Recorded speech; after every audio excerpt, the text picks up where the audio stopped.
শেরপুরের নালিতাবাড়ীতে চেয়ারম্যান পদে নির্বাচন করে জামানত হারালেন ভাইস চেয়ারম্যান আলহাজ আমিনুল ইসলাম ও আসমত আরা আসমা।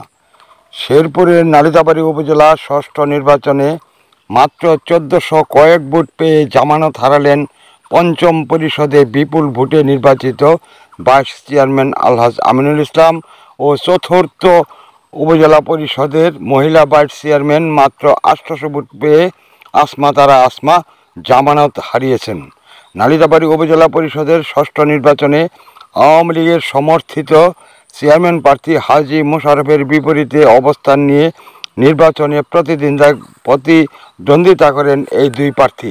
এবারের নির্দলীয় উন্মুক্ত নির্বাচনে প্রদত্ত ভোট ১,০৩,৮২৮ ভোট। তার মধ্যে আলহাজ আমিনুল ইসলাম ১,৪৪৫ ভোট পেয়ে জামানত হারালেন। ৬১,৭৯৬ ভোট পেয়ে বিপুল ভোটে বিজয়ী হয়েছেন হাজী মোশাররফ। তার নিকটতম প্রতিদ্বন্দ্বী বর্তমান চেয়ারম্যান মুকসিদুর রহমান লেবু পেয়েছে ৩৯,৮০৭ ভোট।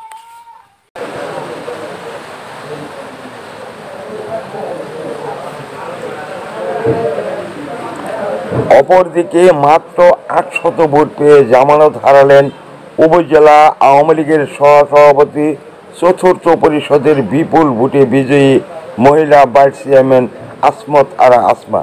পঞ্চম পরিষদে আওয়ামী লীগের মনোনীত পরাজিত হাজী মোশাররফ ৩ জন নির্বাচিত জনপ্রতিনিধিকে ব্যাপক ভোটের ব্যবধানে প্রায় ২২,০০০ ভোট বেশি পেয়ে নির্বাচিত হয়েছেন হাজী মোশাররফ।